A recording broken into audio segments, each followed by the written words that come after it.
ladies and gentlemen, boys and girls. Dying time is here. That's right, we're talking Jason Goes to Hell, the final part of the Final Friday on Kill by Kill.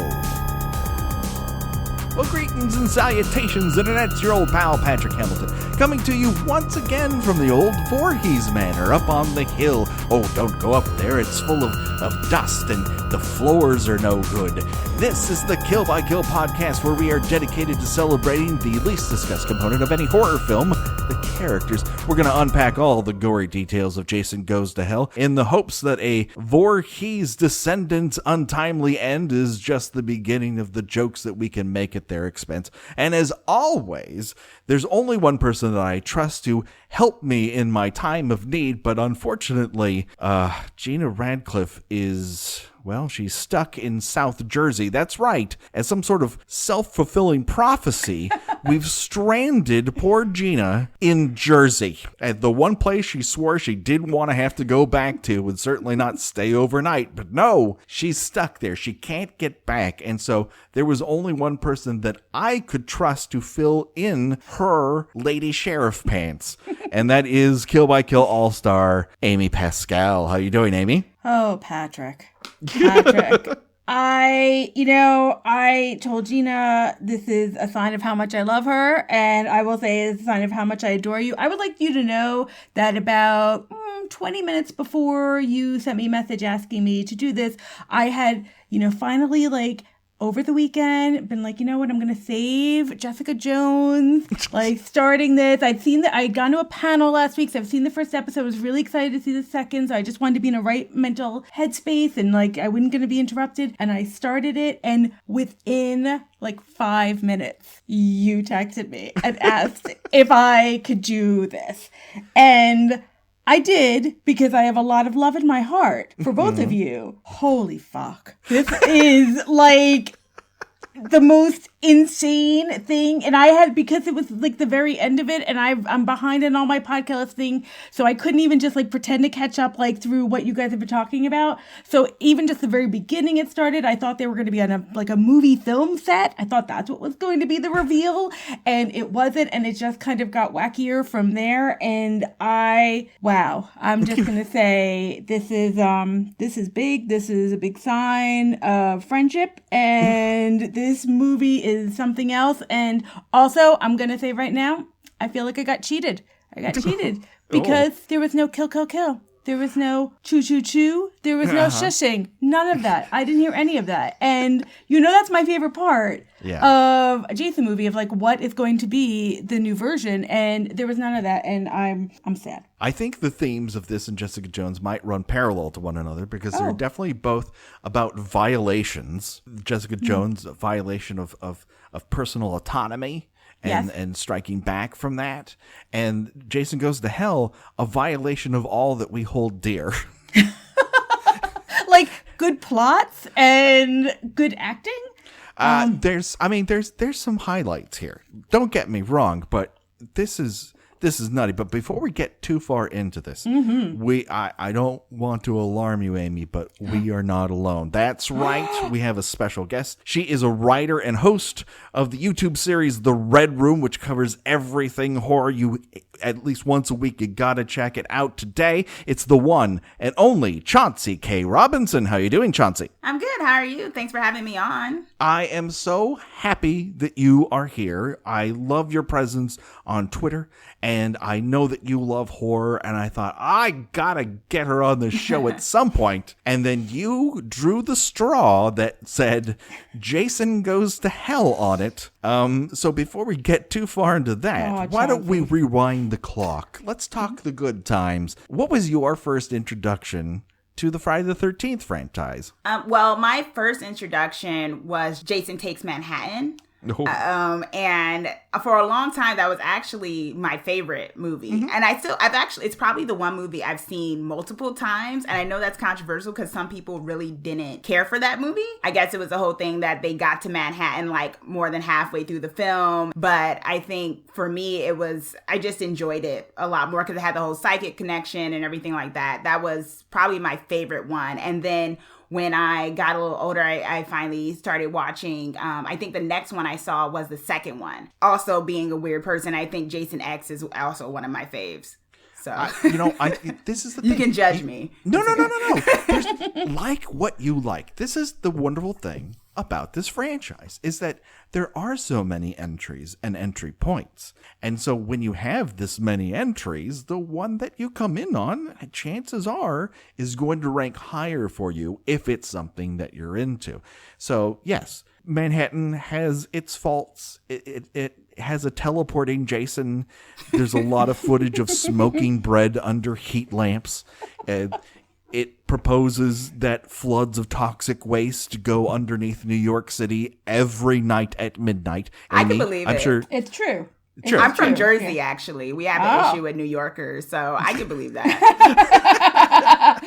Well, I'm a New Yorker, Chauncey, so we're going to have to throw down a little bit, but that's okay. That's okay. I'm glad to know this early on. I'm glad to know your particular bias really early on, and we're just going to go from there. But it is true. It is true. The toxic flood does go, every night at midnight. Yeah, it's a given. You can set your watch by it. You hear it in the background. You hear the screams of Teenage Mutant Turtles being born. just turtles. They're not ninjas. Just Teenage Mutant Turtles. Well, there can't be that many rat ninja masters to teach every turtle that becomes a homunculoid underneath the toxic waste pits. I think you'd be surprised, Patrick. I think you'd be surprised. That's all I'm going to say. I think you would be. You're the expert. You would know more than I. I'm way out in LA. I have my own problems. All right. So let's get into this. It is the final Friday. It's the final section of the final Friday. And you know what that means. We have to find out first who is still left alive at this point in the movie. Let's do a quick body count. Now, first off, we have Steven. And here's the deal with me, and you guys can, tell me what you think of this man as a lead character. It's like they went to the set of some benign Ovaltine commercial and absconded with a young child who was cast to say yum at the end of the spot. And then they grew him in a lab to fail at being a convincing leading man in this movie. And nothing about this casting works. I also don't believe it's the actor's fault. They just have no idea what they wanted to do with this. And they're like, grab that Canadian guy from the TV series because we at least know he can read lines. Are we supposed to believe that he's just out of high school? Like and Jessica are just out of high school? I don't know. Are they?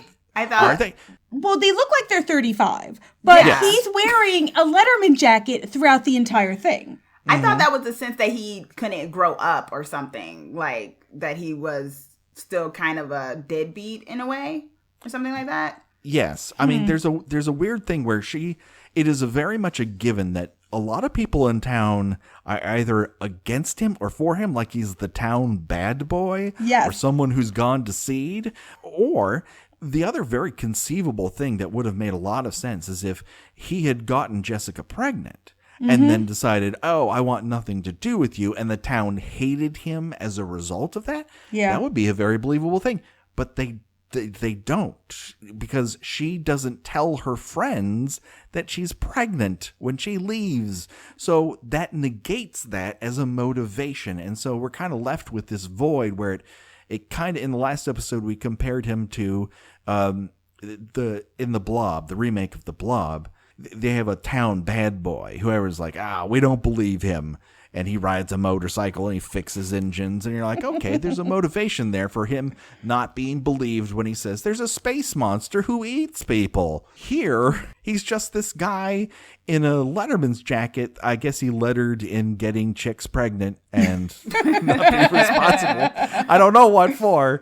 Or, dancing while he drives. I'm not sure. But it certainly isn't tackling people or punching them convincingly. He does take a punch well. So there's that. Yeah, I guess so. When I had, and like revisiting this movie and like trying to do research on it, which is what I usually try to do, the background of like movies, I saw that Blair Underwood was supposed to be originally cast as it. And that was really interesting to me, but he turned it down for personal reasons. And I'm just like, wow, this would have been a totally different feel if Blair Underwood had played this part. And it would have, I think a lot of it would have made a little bit more sense, because like you, I was kind of like, when I saw him in like that whole scene where the girl like kisses him and tries to entice him to come to the woods, I'm like, I don't see it. Yeah. Like, I don't see it. Well, I would see it with Blair Underwood. I would try to kiss Blair Underwood and lure him into the woods. Exactly. So that's why I was like, okay, clearly they made this role for Blair Underwood, and then they couldn't get him for whatever reason, they went like a different direction. So that's very unfortunate, because he was such a... I mean, listen, LeMay is not a bad actor. I just don't think they've given him a leg up here. Yeah. And the truth is, I don't know if they necessarily would have given the same short shrift to any actor who came along, but at least this other direction would have been much more intriguing. He's obviously a very charismatic leading man, and at the time, he's a very handsome man now, but he was a beautiful at this particular moment. But I'm feeling cheated again. Now, like, I was feeling cheated before without not getting, like, a Jason, like, kill. Now I'm just feeling really cheated that I didn't have Blair Underwood to, like, swoon over this entire time. Yeah. I'm angry at no one in particular, but probably New Line. He seems to have fucked this up 3 ways from Sunday. So, yeah, that's Steven. Congrats, Steven. Oh, this poor actor. I hope he never listens to this. Okay, then we have Jessica. Now, she's a character that the movie tells us is the center of Jason's evil plan to live and kill forever. And the most interesting thing about her are the pants that she borrows from a lady sheriff. Yes. And one thing I noticed about Jessica, and forgive me if you've brought this up before, but she always refers to the baby as the baby, not my baby. Other people will say it's your baby, but she'll say like, give me the baby. What are you doing with the baby? Why do you have the baby? You would think at some point, if you are the mother of a child, you would say, my baby. Or the name. Or the name, exactly. It's like it's a purse or something. It's like a really valuable, like her phone. Give me the phone. Yeah. Yes, that's a very salient observation. Her relationship to that child, well, everyone's relationship to the child is as if this thing can kind of, and I just said it, this child cannot take care of itself. You can't just prop up a kid in a box in the back of a diner and see you after my shift, baby. That's not really how babies work. And you have a child. Oh, yeah. And I'm very good with babies. Ask anyone. I am a baby whisperer. The one thing I am really good with is babies. How old Oliver is at the moment, that can be debated. A couple shows ago, he wandered in the middle of it with a dog collar around his neck that he couldn't get off. So, dear, it's very debatable whether or not I am a proper father in many respects. But everyone said it was funny on Twitter, so there we go. People are very happy with his performance. And once I told him about it, oh my God, it went right to his head. I can imagine. But you know what? You kind of have to come to expect that at this point. That's right. You know. He's a show off. He's got the bug. And speaking of people who show up to act the hell out of a scene, it's Creighton Duke. Yes. And Duke's kind of like the anti-Madonna. Like, we only know him by the 2 names. Just saying Duke sounds wrong. You have to say Creighton Duke every single time. Yes. And that's pretty much it. I mean, everyone else has been dispatched at this point, with the exception of Jason Voorhees. And we just get treated to one, movie homage after the other. We're in the aftermath now of 2 Terminator-like rampages. And we discover, as we pick up the action here, that Duke has taken the baby, and dick finger quotes, to the old Voorhees mansion that we had never seen of nor heard of before this movie. Really? No. This is not part of the franchise legacy up until this point. We've never known them to have a home. There was that one abandoned cabin with a strangely preserved toilet that we saw in part 2 that gets its own music sting. That's one of our favorite moments. When the local sheriff pulls back a curtain to reveal this toilet, and the music goes, toilet. It's like, I don't know that this is a cat scare level of relief I'm having here, but okay. It's interesting. Part 2 is interesting in a lot of ways. That's the highlight. But no one's ever talked about the old Voorhees place. So this is out of nowhere. This is just kind of like a branch, universe from the original 8, because this is the first one that happened through New Line. So they're kind of making up stuff as they go along because they can't use the name Friday the 13th legally. So they kind of lean on the direction that New Line had been used to making horror movies under, which is things that have the supernatural involved in them. Hence why we have an old mansion and the Necronomicon that shows up from illegally, I might add. One of the prop guys was a prop guy on Evil Dead 2 and just put that there as a joke. Wow. Sam Raimi found out about it when he watched the movie. Wow, that's awesome. Oh, Yeah. wow. I did not know that. That's awesome. Yeah. That comes up in Crystal Lake Memories. Yeah. That makes a lot of sense with like that different mythology that starts to come in since they just kind of took it in a different direction. Because I was thrown off because I was wondering how Jason even knew that he needed to be reborn that way. Because he never seemed like he was like knowledgeable of being demonic. He was just, this young kid that got killed and came back for revenge, sort of. Yeah. In a way, to revenge his mother, but this whole him knowing that I need to find my lost, siblings and everything. I was just like, where did he gather that knowledge? Like, That's true. Who told him that? Good point. Like, who told him this? How did Duke find out? I have no idea. Someone knew. That's the crazy thing is, not only is it nuts that Jason inherently knows this, which is, he also inherently knows how to swim again after drowning in a couple films. In part 7, he knows how to work various yard equipment. That why do you have knowledge of how a gas-powered engine works? You were raised by rabid raccoons. It's one thing to in the original 8 have the idea that Crystal Lake has a death curse, just as Crazy Ralph said in the first movie.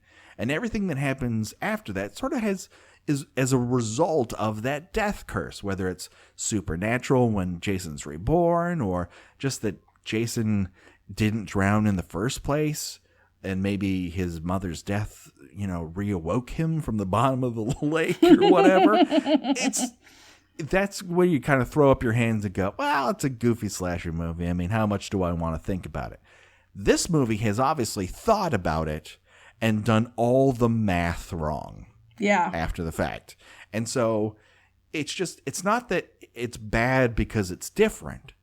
It's just very odd choices peppered throughout. To your question specifically, Chauncey, how does Creighton Duke know this stuff? In the first place, where would he have read about it? And at one point in this movie, he's like, "Do you remember me, Jason?" What? How would he remember you? I read about why, though. I read that it was cut. It was actually cut that Jason had killed his girlfriend when they were at Crystal Lake, like some years ago. He had killed his girlfriend and he wanted revenge. Yes, that would be a suitable motivation. Exactly. It would have taken.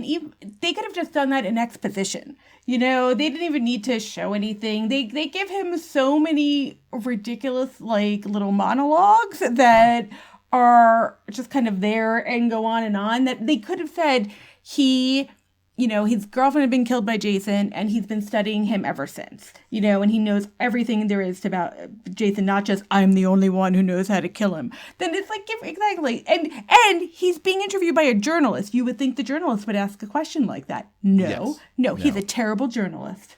Yeah, Robert's a hack. Mm-hmm. Yes. Don't let the suspenders fool you, ladies and gentlemen. But where he would pick up all the elements of the mythology is kind of suspect, but okay. And then we just have the weirdness of the Voorhees manor that we see throughout the movie, where it's got all of these sex harnesses that a zombie Jason straps another man into naked.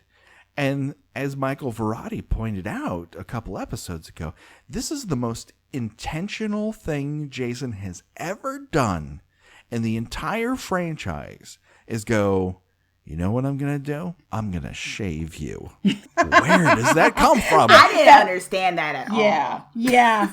I was like, he wants to be clean shaven. He really doesn't like facial hair, obviously. Jason in part 2 kind of does have a mustache. So I get it. You don't want to go back to a look you had in the 80s. None of us do. That being said, once he has deposited this evil heartworm from the body of the coroner into that deputy, who is strapped in with chains and bonds to that sex harness, how is he going to fucking get out of that?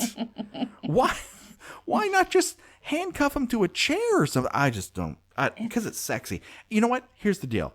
I don't want to shame anyone's kink. This is not about that in any way, shape, or form. What it is does it belong in a Friday the 13th movie? Because we have a lot of odd sexualization of the mythos happening here that I'm not saying is inherently wrong to inject into any horror movie. I'm just wondering if it's right to inject it into this horror movie. What do you guys think? I was very surprised by, there's like one thing that's virtually porn, you know, with the two people in the tent having sex. And I was incredibly thrown off by that. And it really quite extended. And I feel like, you know what, especially in this era and just a lot of horror movies, there is the expectation, or just, I wouldn't say expectation, but of some sort of sexual scene. So a little bit of it didn't bother me. Like, the opening scene with the, the house and the woman in the house, I kind of rolled my eyes like, oh, of course they're going to have a scene like this. But it did keep going on and on into this part where I was just really super uncomfortable. And I was thinking that this is not, kind of what I signed up for. Like, I signed up for a bad, like, horror movie. And if I was in the theater, I mean, goodness, some people go to these movies with their parents. Can you imagine, like, sitting next to your parents while watching this, like, really, not aggressive, but, like, really quite graphic sexual scene? That was uncomfortable. Yeah, there was a lot of that, and I had the same vibe in the opening with that, even though it turned sort of meta in the fact that she was really setting him up, because then it started to be this sort of thing. I remember there was always these jokes going around that, like, if people had unprotected sex or something like that, you get killed by Jason. So it was sort of interesting with the tent scene that the director really wanted to point out this part of Jason stepping on a condom. Yes. Because the guy was like, oh, I hate these things. And it's like, well, that's how you die. Unprotected sex, literally, and I felt like maybe it was like making fun of that a little bit, like the overt sexualization of, like, people having that kind of debauchery and being so caught up that they don't notice when, Jason comes around. But there was a lot of that. And I didn't notice that as much in the earlier ones, for sure. Because that's a construct that people sort of paint over the franchise in total. Like, there's an idea, and it's been well, sourced over the years, that slashers are inherently conservative in nature, that people are punished for their behavior. But in a sense, the Friday the 13th series, while it is based in that, Pamela Voorhees' big thing was, you were having sex while my kid snuck out in the middle of the night and I was cooking and he drowned and you should have stopped him. So I'm going to kill you off and make sure no one ever comes to this camp again. And so when she sees that behavior again, it triggers her to act. But from that movie on, it really just becomes, if you violate Jason's space, you're dead. Yeah. And it's more about that than it is, oh, you had sex, therefore you die. That's not really a part of the Friday the 13th mythos as a whole. And it only becomes it now that it's in the 90s and we're getting a sense of meta. So let's get right into the action. We've had this Terminator-like sequence in a diner where Jason, News at 11 Jason, has killed a whole bunch of people, and we think perhaps he is finally dispatched. And we find this note from Creighton Duke saying, "I've taken your baby. Meet me at the old Voorhees house." Now, we see this note not once, not twice, but 3 times. And the third time, we hear a voiceover of Creighton Duke saying it as if people are never going to read in this movie, which I think is, not a great thing to say about your audience, personally. It's 11 words. I think we got it. And it's not the most intricate message either. I have your baby come to the Voorhees house alone. That was it. And did you discuss in the last episode, Patrick, the magnificent ponytail moment? I'm not certain we did. Please illuminate me. Oh, well, this was kind of, I laughed to myself, but I was kind of like, this is both awesome and ridiculous with the dramatic music, or I wanted dramatic music. So she reads the note. She's super sad because Vicky is, has had her head kind of turned into a volcano of sorts. Yes. And I was really sad to not have more Allison Smith, I have to say, just because when I saw Annie on Broadway many years ago, she was my Annie, and then she was on Kate and Ally, and I loved her so much. So I was really sad to see her die. So, Jessica's sad, and, I really like that she goes to check her pulse, it seemed, even though she has this big thing sticking out of her. But she reads the note, and then she, was like, oh, I'm going to go. So she gets up. So actually, I don't know if it's before she gets up. Either she does it when she's down or right before she leaves. But she pulls her hair back really dramatically in a ponytail and then runs off. And I was so overjoyed by that. I felt like it was such a, yeah, this is what, badass women do. They have no time for, their hair to be in, they have to make sure that it's all pulled back. And I was trying to figure out if she had a scrunchie, because that would have been even more funny to me, but I don't know if scrunchies were quite around at the time. So, but she definitely pulls it back and ties her hair back into a ponytail before she goes running off. And I love that they took this pause to do this moment, but I was sad that they didn't give us dramatic music, so... Well, this movie is definitely trying to give you Terminator 2 Judgment Day vibes. Mm-hmm. Yeah. From this moment on, it seems to be lit by one blue god lamp, which is very Terminator 2. So they're really trying to give you all the colors of the wind here. Grab a Disney princess's song for some reason. So Jessica steals a truck and takes off, leaving Steven behind. And I think that's the most consistent attribute of Jessica's character. Leave Steven behind. Yes, exactly. She does not trust him fully throughout this whole movie. Now, Steven discovers one of the most rare items in all of Crystal Lake after she leaves, a loose machete. Oh, God, yes. Everyone has loose machetes everywhere in town, which is odd considering that it seems to be a thing that Jason used a lot. But okay, what are you gonna do? The diner? It seemed like the diner had they had a lot of Jason themed things. So Jason had died, and so they had Jason burgers, and they were trying to take advantage of the publicity, apparently. Yeah, so that's why I was thinking that maybe that's why they had the machete. Again, this movie has a lot of plot holes and things that don't make sense. But for whatever reason, I thought, oh, okay, it's probably something that they had put up to kind of go along with the kitschy, decor or whatever. And that's not the only piece of cutlery that we have to deal with. Because once Jessica arrives at Castle Voorhees, we learn something that has never been mentioned before, not even in this movie, and that there is a magic dagger. Somehow, in the years that have passed in between viewings of this film, A magic dagger that transforms when a Voorhees touches it was information my brain could not retain. Exactly. There's a couple things we need to know about this magic dagger. One, it has Tinkerbell magic. So if you put that down on your bingo card, congratulations. Two, only a Voorhees can give birth to Jason or kill Jason, which makes one wonder why Pamela was so distraught about Jason drowning in the lake. But, like, who can remember such an inconsequential detail such as that so many years later? Well, here's my other thing about this dagger that transforms. Do you think that this was the inspiration for Rey catching a lightsaber? I would love that to be true.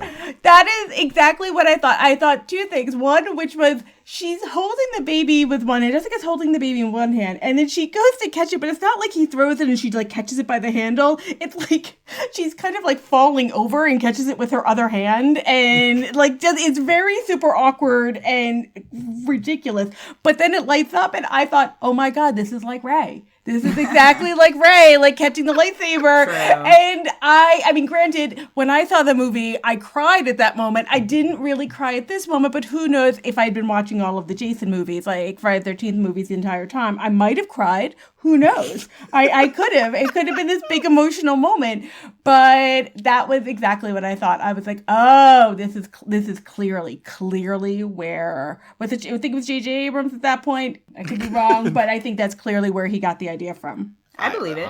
Thank you. Yeah.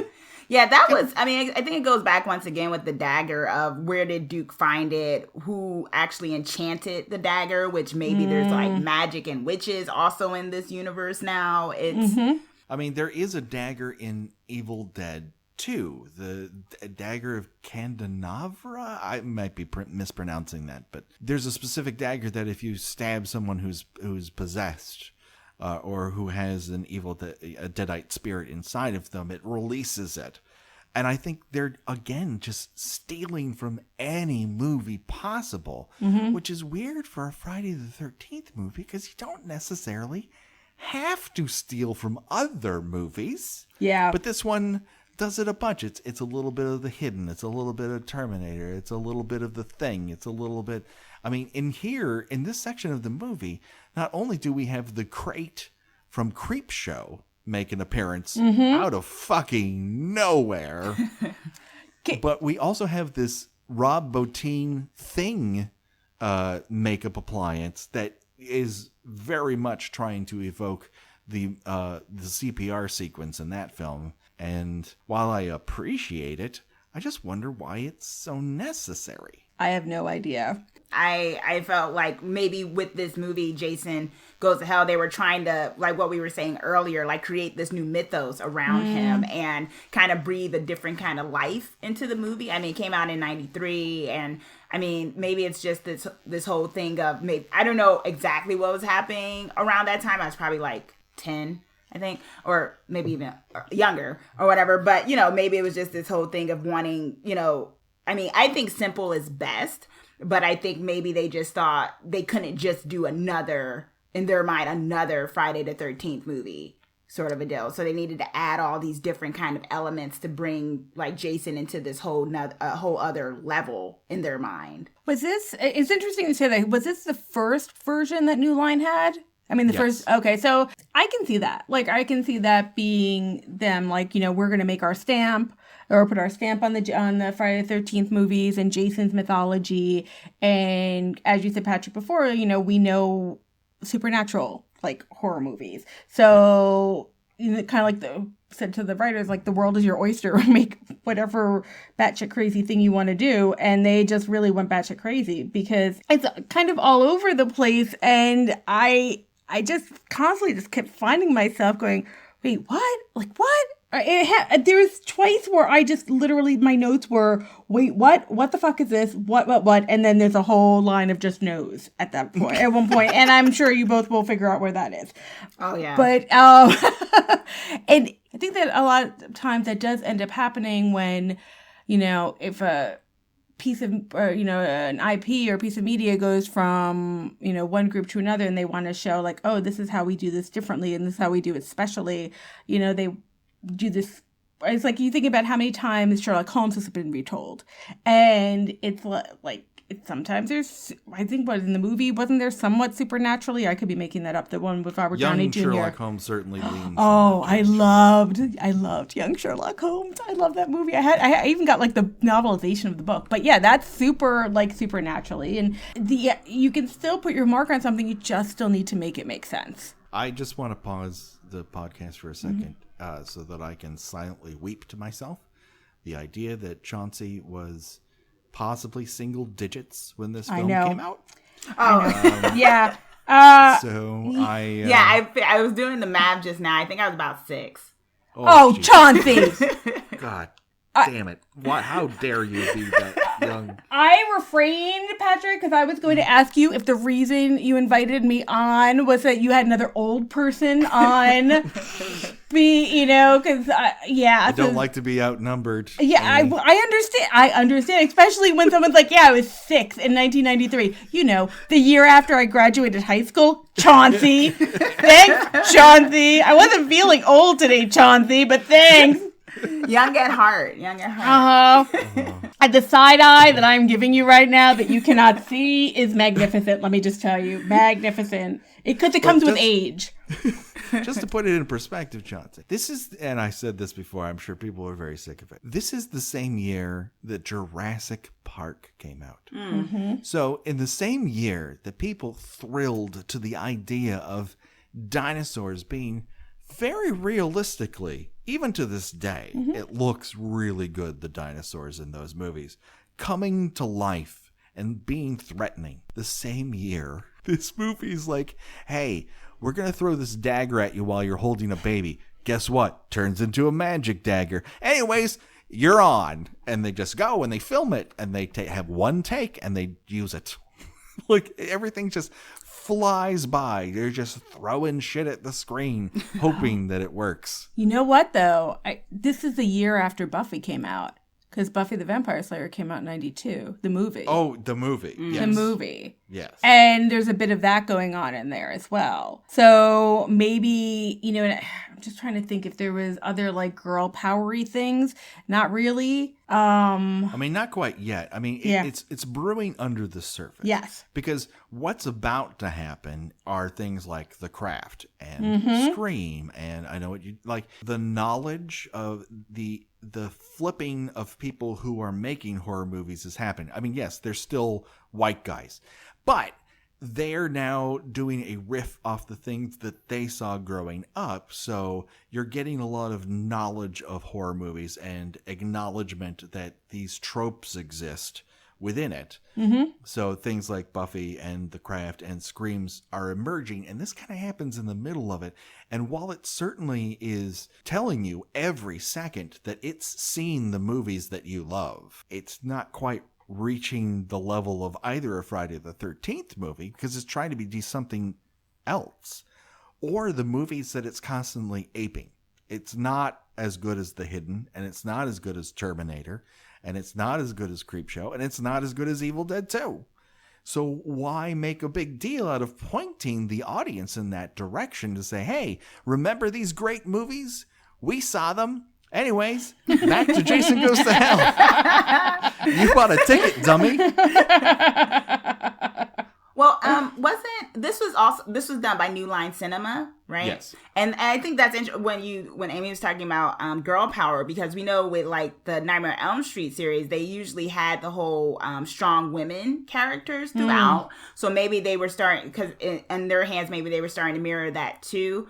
Probably trying that with the Jason series, but also even like what I was just saying about Blair Underwood, or even Steve Williams is his name, who does Duke. There was also like, what also stood out to me, and even the first person to take eat Jason's heart randomly in the film is also African American. So there was also this increase, I think, of visibility with in race terms as well, perhaps.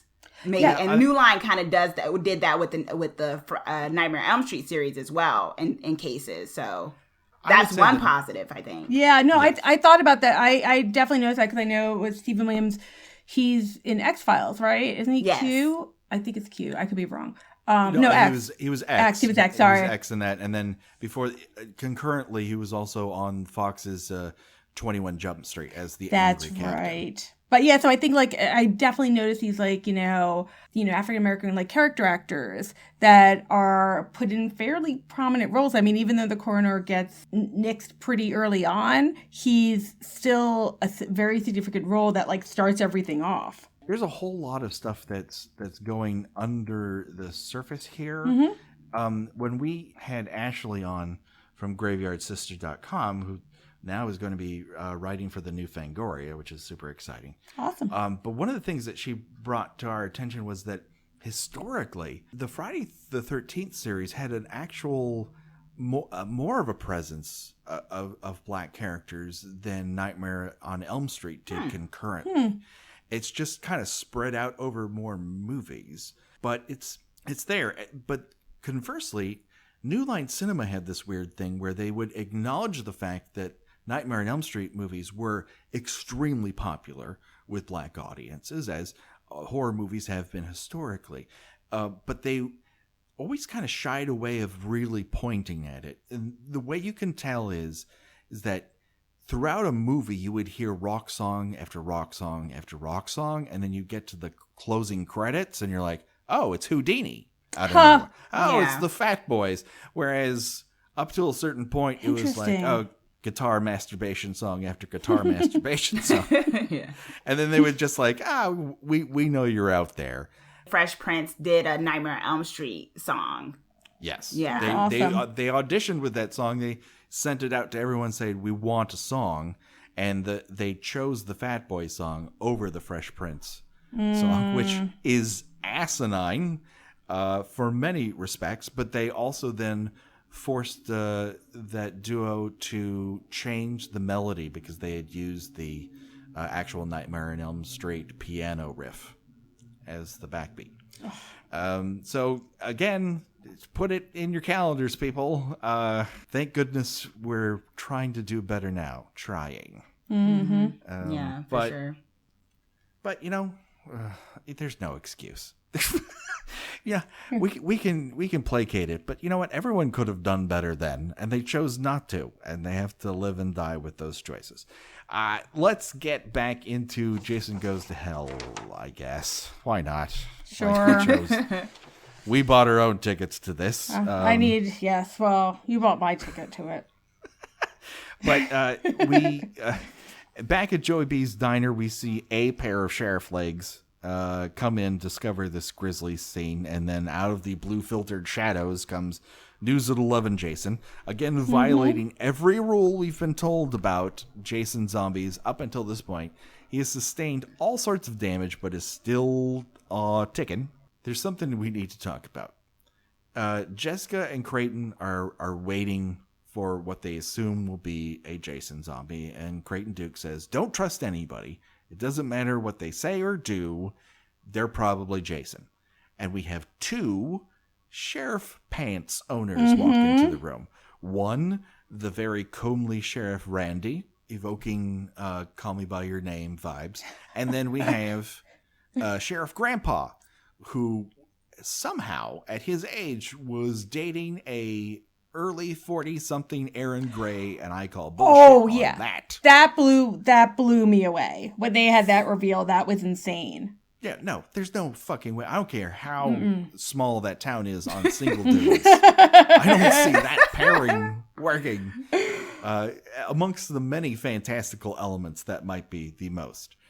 So both of them walk into the room, and they're both telling her, drop the dagger, I'm here to help you. One of them is a Jason zombie. I get the idea that you don't know which one is which, but this again violates another rule. Jason doesn't talk, and at no point have the previous Jason zombies talked. Now, they've been vocal, they've grunted, but none of them have gone, hey, stop, I have something to say here. There's no witticisms coming from them, because Jason inherently doesn't talk ever, and now they're Why? Why can't they follow one of their rules? You know what? The other thing too on that note is oh no, never mind. I had a different point that doesn't make any sense of this. Okay. Because I really thought that like something was going to happen with Duke because he was like, don't trust anybody, and I thought it was going to be him. It might as well be, but Yeah. he also hands her the dagger, so Yeah. I don't know why you would hand someone the implement, the only thing that can kill you. Oh, quit coming at me with logic. Like, This is no place for logic, Amy. This is no place for logic. All of this is asinine. Chauncey, Yeah, I mean, that did throw me off because this goes back to what I was saying about how Jason up to this movie was like, you know, this killer who kind of had this one track mind, and he had died as a young boy, but I guess didn't sort of die, but like grew up and then died again or something.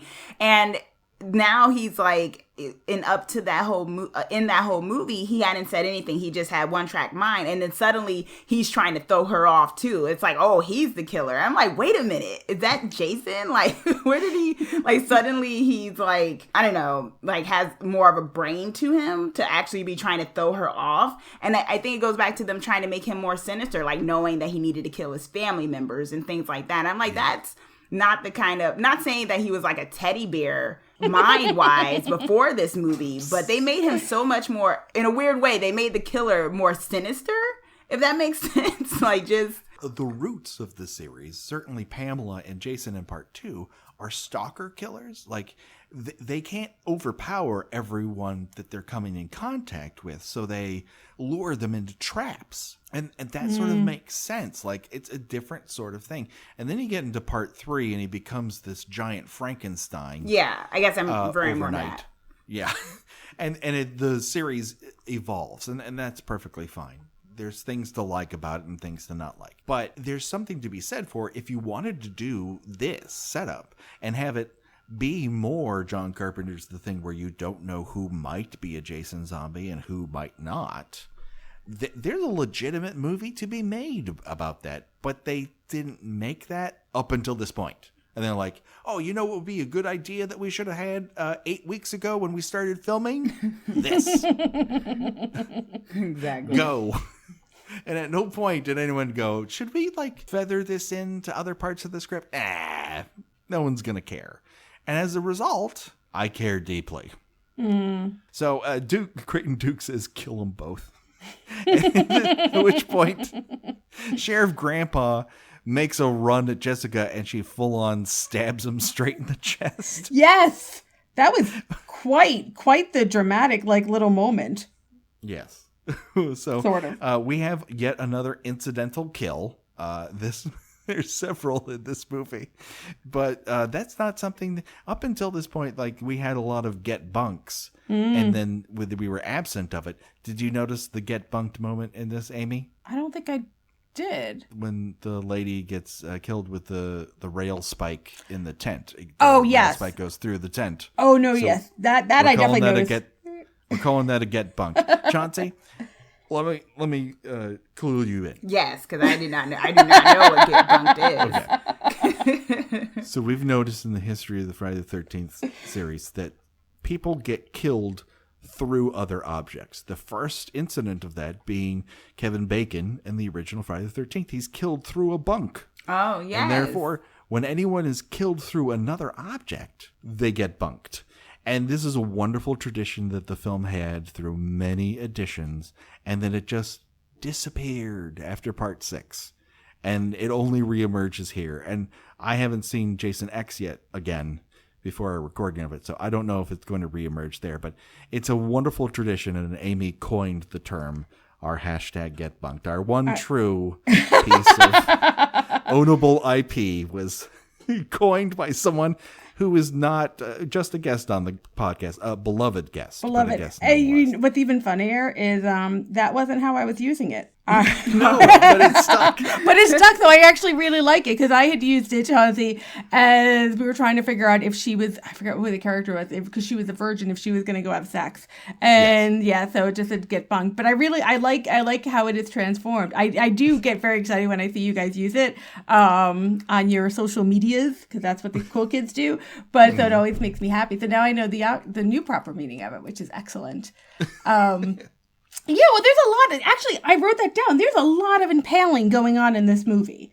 There is. And it's very unsettling. There's a lot of things being stuck into other things. Yes.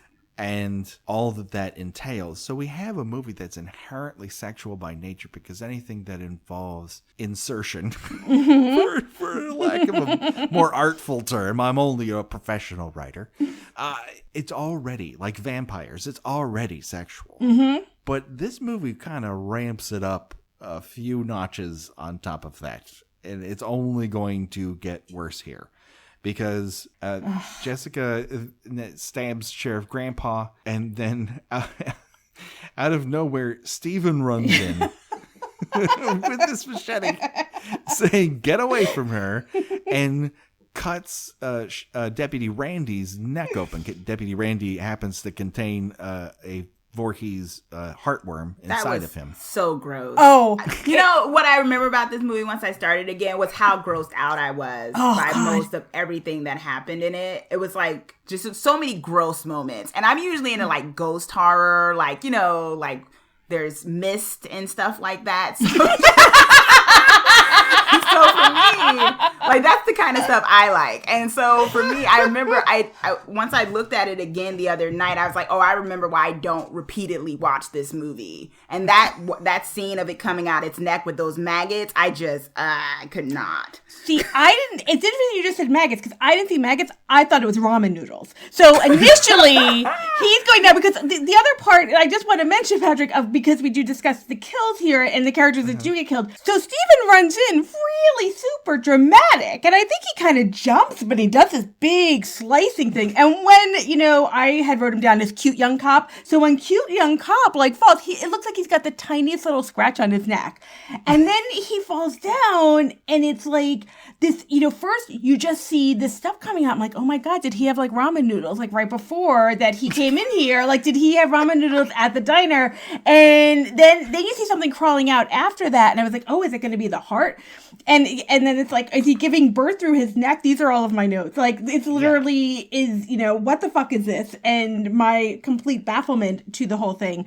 But yeah, I'm kind of glad I didn't realize it was supposed to be maggots, because I think that would have upset me like even more. But if you go back and look, I swear maybe the prop people did this, but it just looks like it's covered in ramen noodles, like from top to bottom, because this creature, whatever, comes out. And at first I thought it was just going to be the heart, and then it becomes this creature, and it's covered in ramen noodles, covered top to bottom in ramen noodles. I mean, it's trying to be all of these different movies. Obviously, cutting a killer's head off is a very Friday the 13th thing. I mean, It's in the original.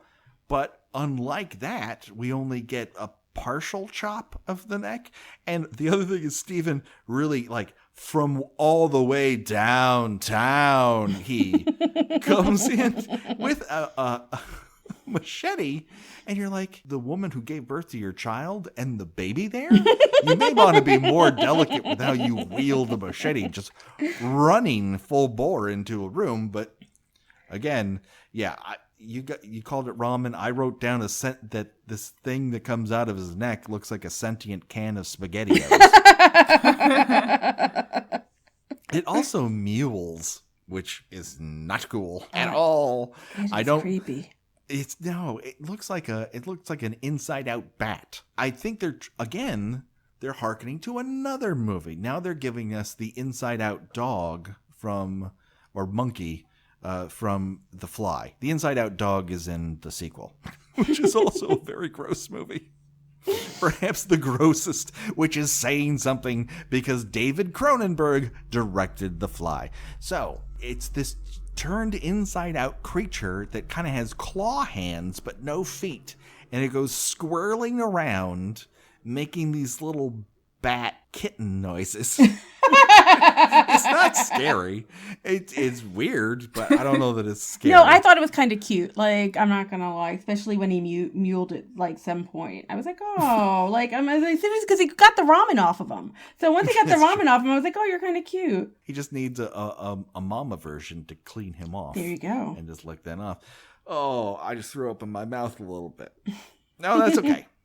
I'm gonna get better. Let's talk about something that's truly unappetizing, and that is Jason's rebirth. Because now this creature falls through one of the many holes in the floorboards here at Castle Voorhees. For fuck's sake, like the Atari 2600 version of E.T., the video game, had less annoying holes than this movie. In this locale, everywhere you step is another place you can fall in through the floor. Creighton Duke, just before this, has fallen through into the basement and has impaled his leg on a piece of rebar. The creature, the Jason Heartworm, drops down, and then we catch sight of the crate from one segment of Creepshow out of nowhere, just to let us know that the director has seen other movies that we like. I thought that was referencing something else, and I went to look it up, I think when I clicked, I was watching on Amazon, and that's when it told me from Creepshow, but I thought it was like some big reveal that like all big Friday the 13th fans were like, oh my god, Arctic Expedition! And no. I was wildly disappointed to find out no. And why they would need to crate anything from an Arctic expedition into the Voorhees house is yet another question, but like... I don't know. This place is full of the craziest junk.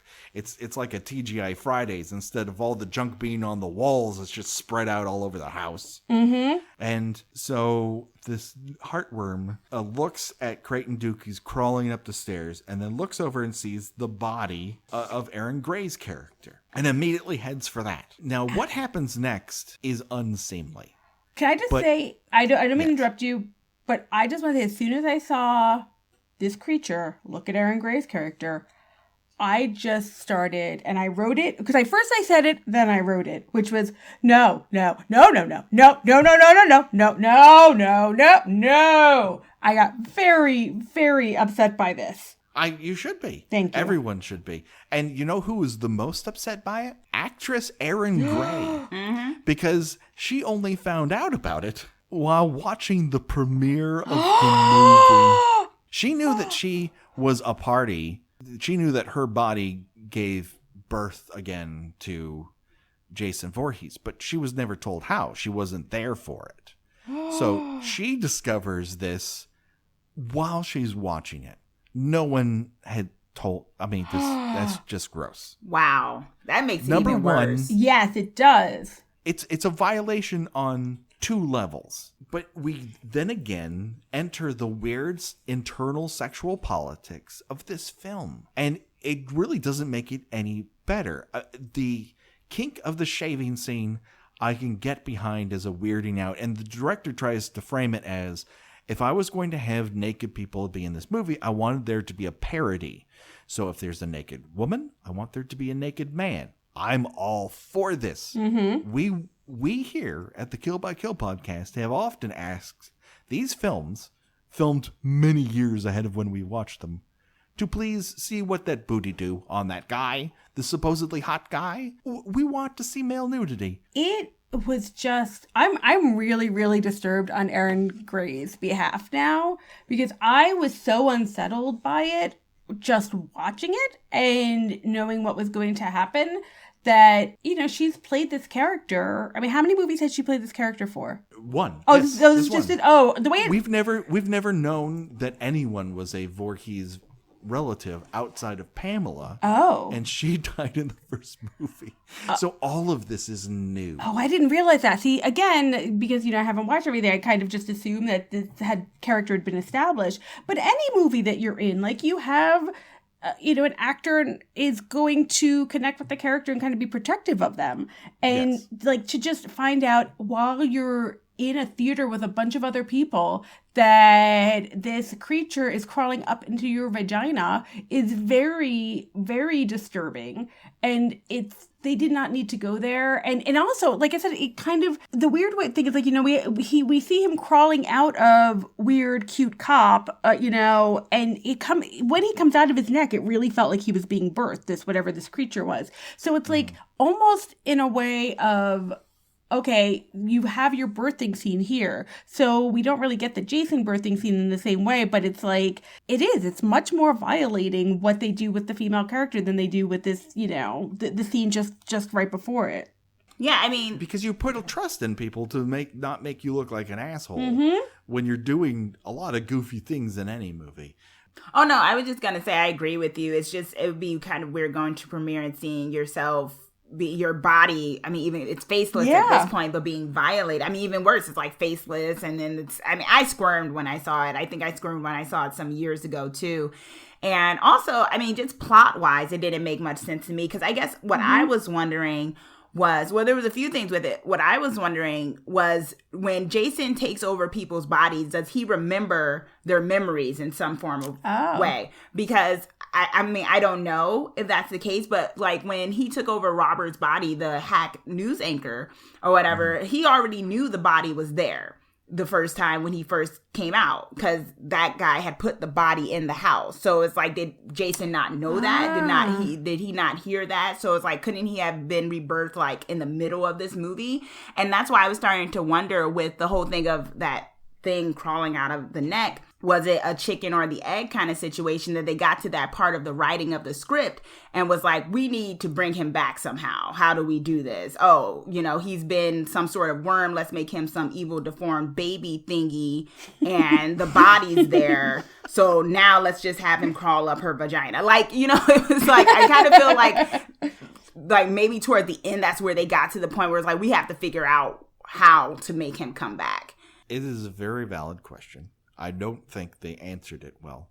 But here's the very complicating factor to an already fraught situation. Jason transforms back into his pure Jason form.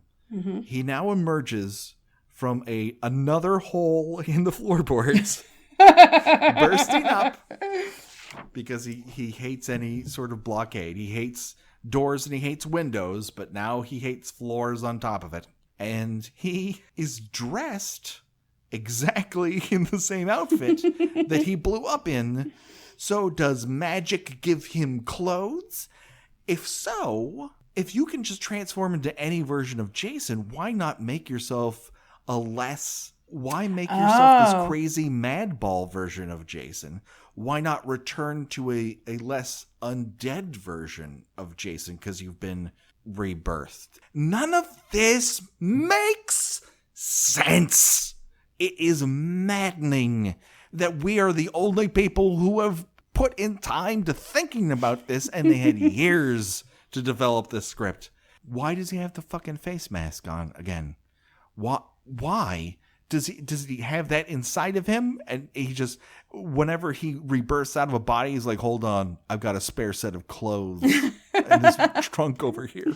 I think it would actually be very interesting if he was rebirthed to maybe not the child when he died, but like, you know, a child still with that kind of crazy super strength if they want to still make it supernatural. Or, you know, if he's all about like just killing everybody, I think to have a completely different form, you know, so it's like when people see Jason, they're immediately scared and they're going to run away from him because he's got a hockey mask, and in this one seemed like straggly hair and his brain was, you know, exposed. So if he had made himself into, I don't know, like an attractive man, or like I said, or a child, or something that is not going to be quite as settling, that would almost be a more interesting way of relaunching this mythology that he does. You know, if you're going to go supernatural, go all the fucking way out supernatural. And I'm sure that like all of the fans are going to be bitter, especially then we're going into this next fight, and you know, you want to see the Jason fights, which are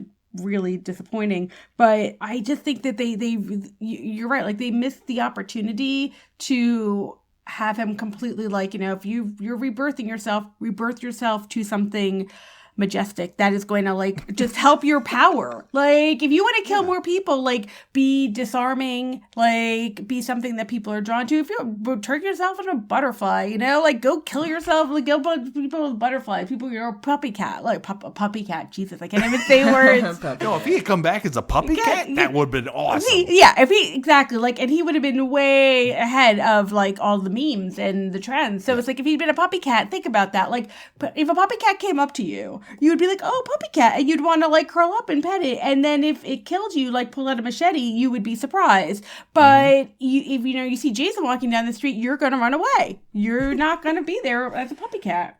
Yeah, I just want him to transform all the Phoenix and be the most perfect version of him that he could possibly be. And he wouldn't necessarily have to have clothes. I don't get it.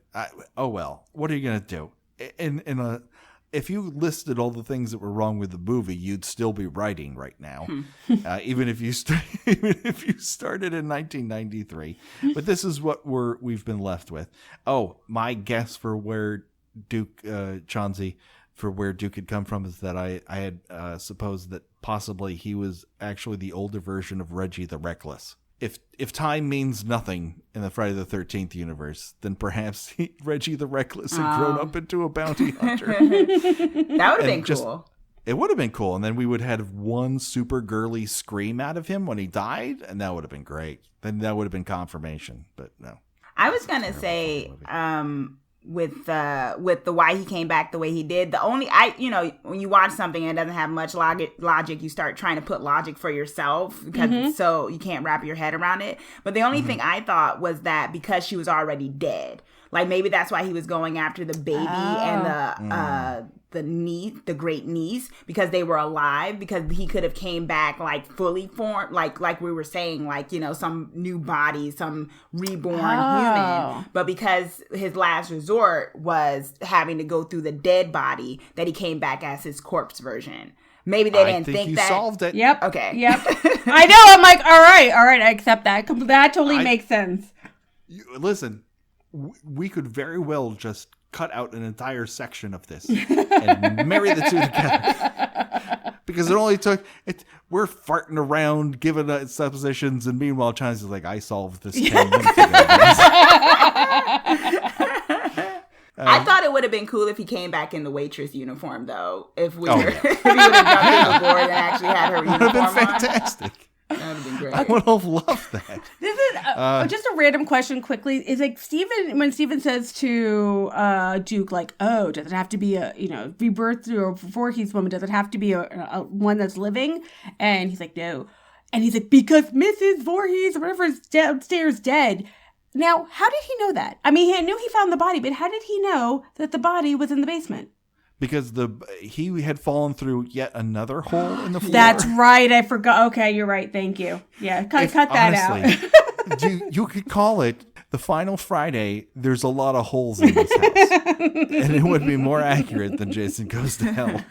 I've never seen a house with so many active floor problems than this. It's nutty how it stayed up until this point. Anyways, Jason reemerges. They lose the dagger underneath what is apparently the heaviest dresser of all time. No one can get down on the ground. Everyone's leaning over. Like, you know how you lose your keys and you're just like, I don't want to get down. I don't want to put a knee down to get these fucking keys. And you keep reaching. At a certain point, get down on the floor and get the fucking dagger already. But luckily for all of us, Creighton Duke is here to the rescue. He has a pair of handcuffs, and he cuffs himself to a pipe and his other hand to Jason Voorhees. And sadly, he is not torn asunder. No. Why set that up and not pay it off? Well, who the fuck knows? Anyways, at a certain point, Jason just rips him his arm through the handcuffs and just bear hugs him to death. Yes! Which is a little underwhelming in terms of, like, we've seen this before. Like, that's a big Part 6 death when he bear hugs somebody to death. So and it just felt, I kind of felt bad. I mean, for Duke, especially if they had actually given us more of a backstory for him, that he had put all of this effort to, prepare himself and to learn about Jason and how to kill him, blah, blah, blah. And then he has like such a unceremonious death. Yeah. He deserves better as a character because he's set up to be a really cool monster hunter. The other monster hunters, they get kind of laughable deaths. But here, he deserves better as a character. But again, I just don't think the movie was well thought out in that particular direction. So the dragger then falls through another hole in the floor because this house is made of Swiss cheese. And so that means someone has to go down to the basement. So Steven does the only thing that he really knows how to do, and that is take a running tackle at Jason and defenestrate him through a window. We are then left with what is a full 4-minute Lethal Weapon style karate fight on the front lawn of a house. Can we also mention that they go out the window? Steven yells and makes this big "rah" with his "get away from her, motherfucker," and then it's a first floor window, and it's a floor to ceiling window too. So they're not just going out like a window; like it is floor to ceiling, and then they just land on the grass, and they just kind of get them and dust themselves off. And I thought, wow, for that yell, everything else. That was, I think, like my issue with a lot of the scenes where it was like really big dramatic delivery of these lines, and then what follows was just like like this is like, we're not putting any sort of effort into that. But I laughed really hard when I saw that they just ended up on the ground because they were on the first floor.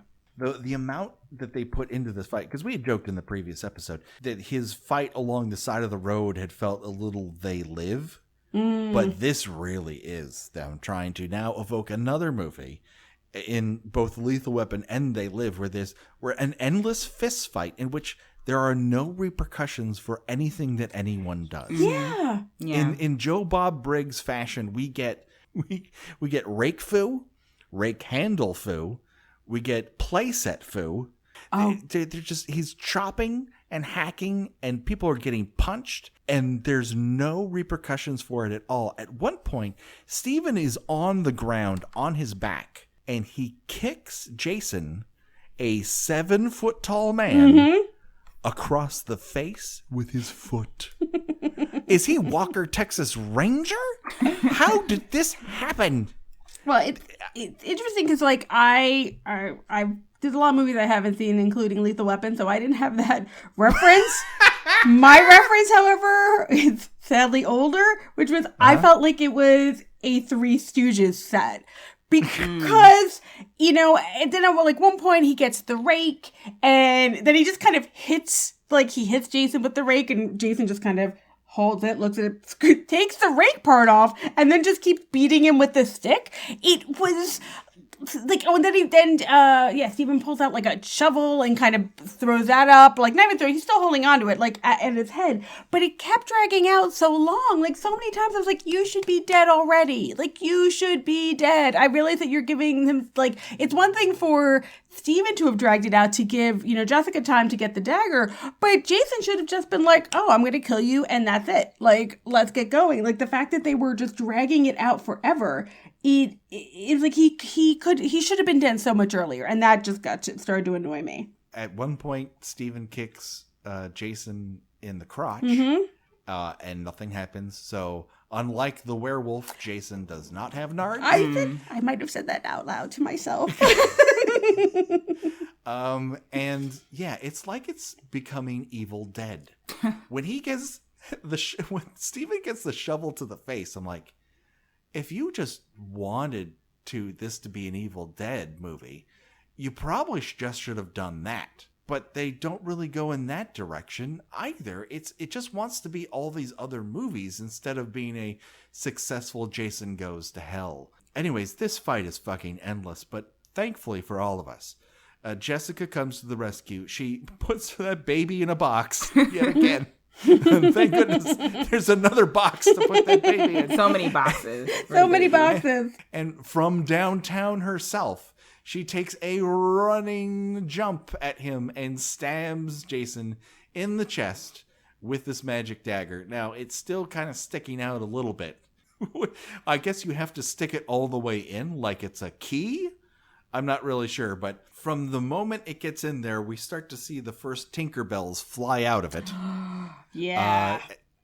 Is Chauncey, I think before recording, stated this gets a real Highlander vibe going on. Yes. I totally had Highlander vibes. The whole there can be only one, and like the lightning coming in and stuff. I was like, wow, this is interesting.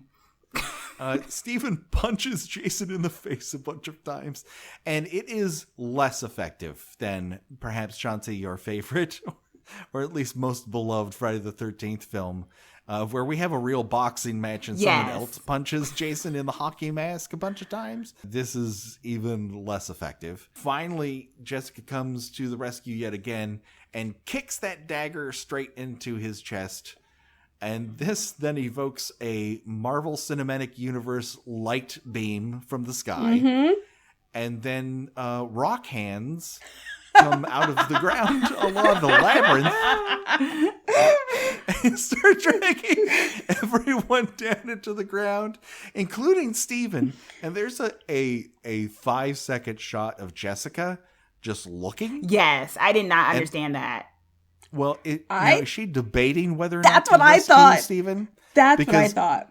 What it flashes across is like, I don't know, this would take care of a lot of problems.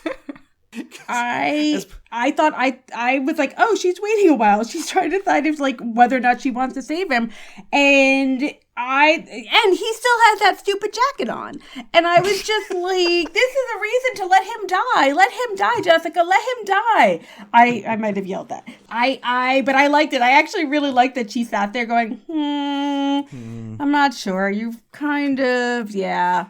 I mean, if she pulled out a piece of paper and started writing down pros and cons, it probably would have taken less time. It's the only thing missing. And so she regretfully stands up and helps him out. Jason, meanwhile, is being attacked by Fraggle Rock monsters. Yep. And the weight of those pieces of rubber, they don't come across the way they want it to.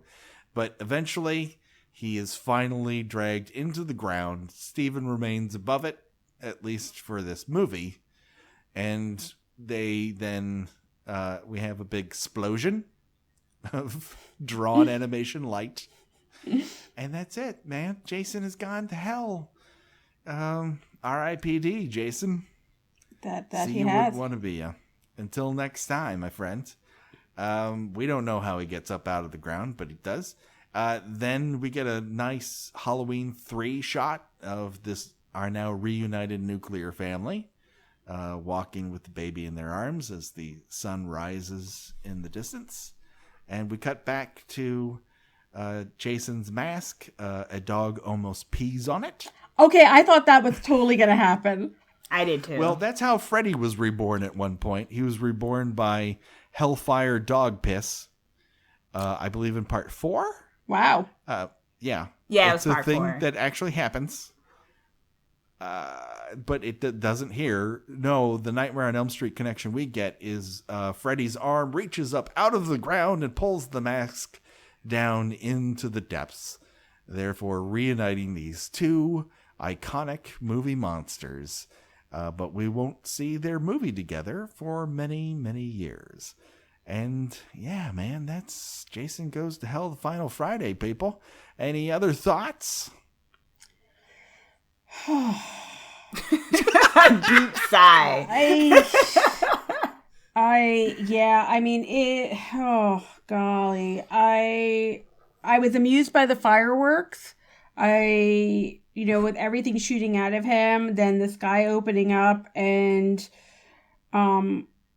which then I kind of realized that Jason only goes to hell at the very end of the movie. Like, yeah. I feel like he should have gone to hell earlier, which I'm sure probably has been brought up or somebody has said this. But, man,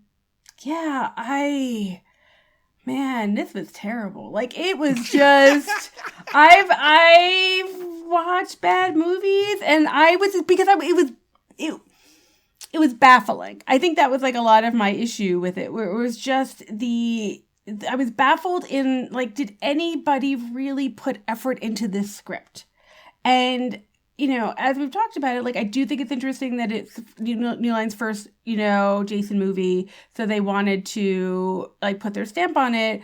But you still have to write a good script, and it still needs to make sense, especially if you have a mythology that's come before. Yeah, I don't know. It was just, wow.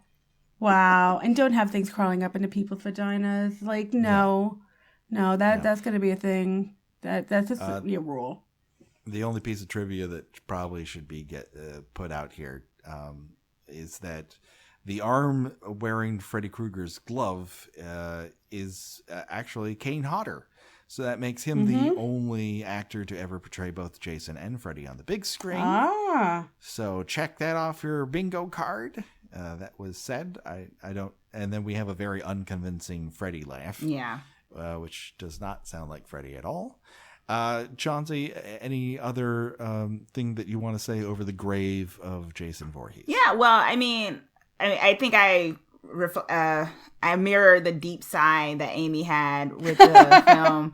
It's for me, one of the things I kept writing in the notes I had was gross, like gross. And that's what I remember. Like the whole thing with that man that was melting for like way too long, that scene. And just there was a lot going on in this movie that they tried so much to do, like you said. And nothing really landed.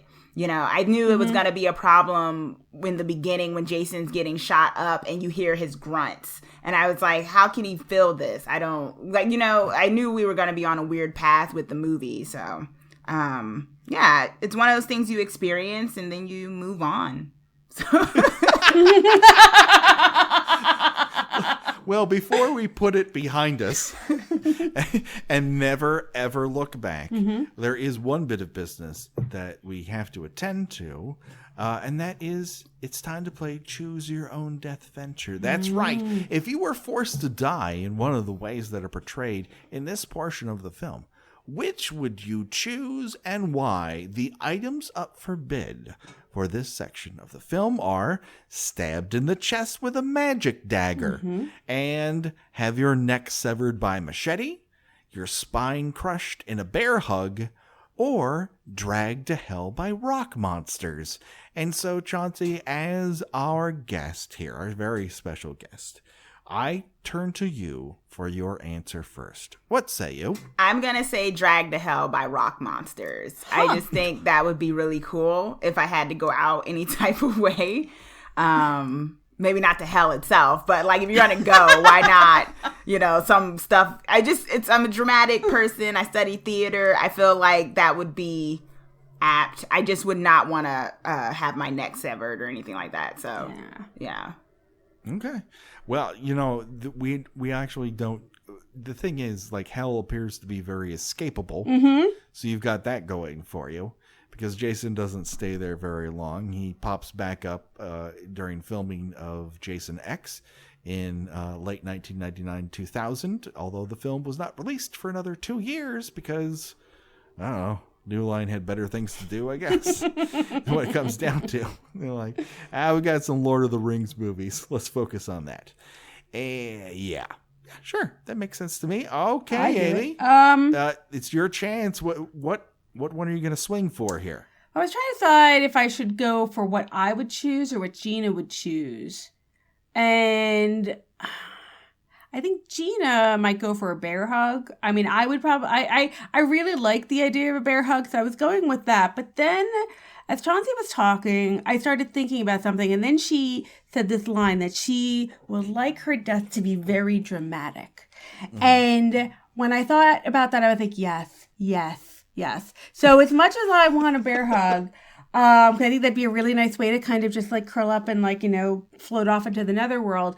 I want the magical dagger in my chest because then I'm shooting motherfucking fireworks left and right. And like the world will know that I am leaving my mortal coil and I am going somewhere else. And I just, I want fireflies. Fireflies are my favorite. I get very excited when I see them. I want fireflies, I want sparklies, and I want fireworks shooting out of my chest just because of this magical dagger. Okay.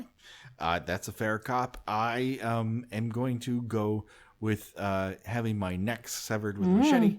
I think that'd probably also be Gena's because we both like quick deaths. And that seems like you would not be around for most of it. Of course, you also have to have a inside-out bat creature crawl out of your neck.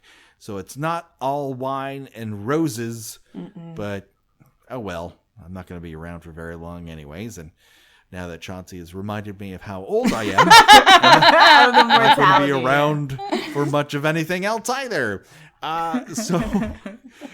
Before we put Jason Goes to Hell in the ground, there is one other element we need to talk about, and that is plugs.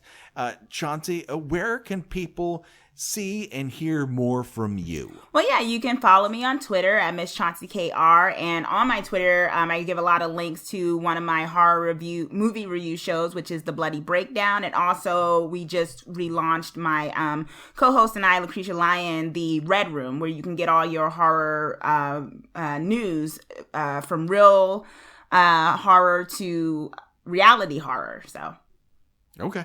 Now, you guys had a sort of TV focus before. Are you now broadening out that focus beyond TV? Yeah, we're broadening it out.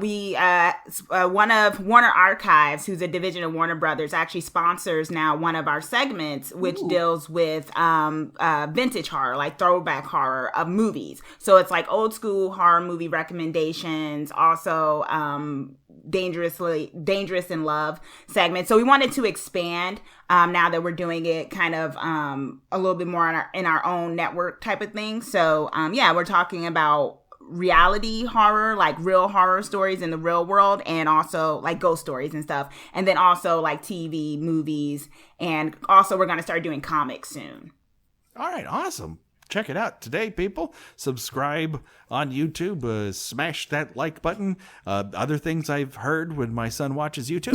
Do that today. Amy, where can people find out more about you on the internet? You can follow me on Twitter, and where I occasionally post at Amy Pop, AMYPOP. My personal site that has links to all of my other little projects is the Amy Pascale, and that's an E at the end of Pascal. And hopefully Ladies Love Paul Rudd, our podcast, will be back off of hiatus soon after I get my editing going. But so that hopefully we will be back, and my co-host Larissa and I will be discussing all things Paul Rudd. Yes, he's a handsome man, and there's a lot to be said about a chin that prominent and attached to a funny individual. You got Mute out there to discuss. Yes. You got some Ant-Man and the Wasp coming up. He's in Infinity War. I don't know. He'd be the only one who isn't. But he's so small, you can't see him. And so that just about does it. Hey, you want to reach out to us? There's a couple ways you can do it. Reach out at Kill by Kill Pod on Twitter. That's the easiest way to do it. Have something longer to say. Like this respondent who reached out to us, Stephen Brogy, sent us an email, said, so the Necronomicon is in Jason Goes to Hell, as discussed in previous podcasts. The series has a crazy timeline, and Jason Goes to Hell takes place in the early 2000s.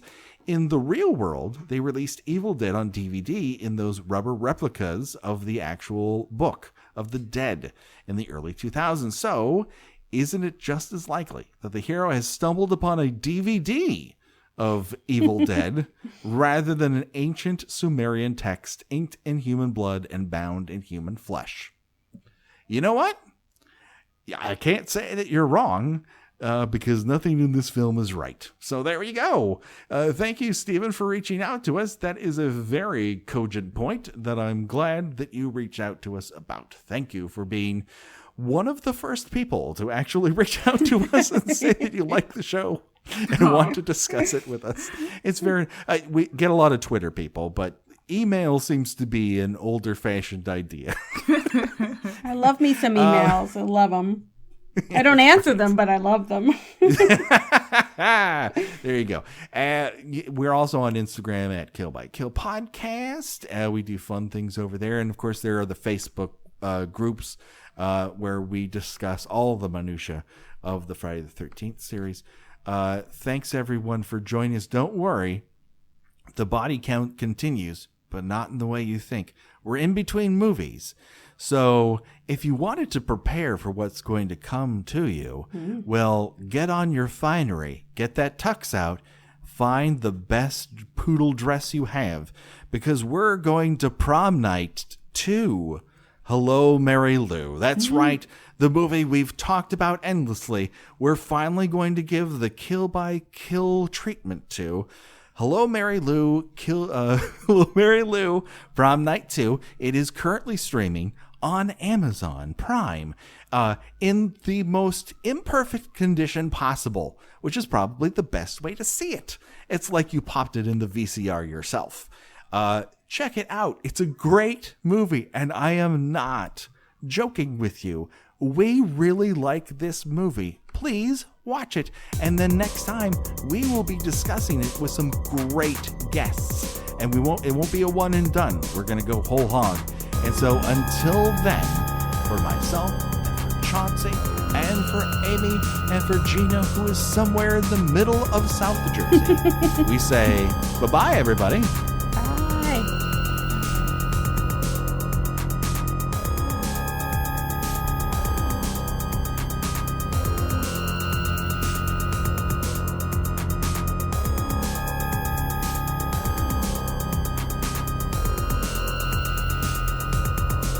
Kill by Kill is produced by We Write Good and is intended for entertainment purposes only. Friday the 13th is owned by Paramount Pictures. Jason is owned by New Line Cinema. No infringement is intended. Kill by Kill logo was designed by Josh Hollis. Visit him at joshhollis.com. The Kill by Kill theme was created exclusively for us by Revenge Body. Get the whole track and much, much more at revengebodymemphis.bandcamp.com today.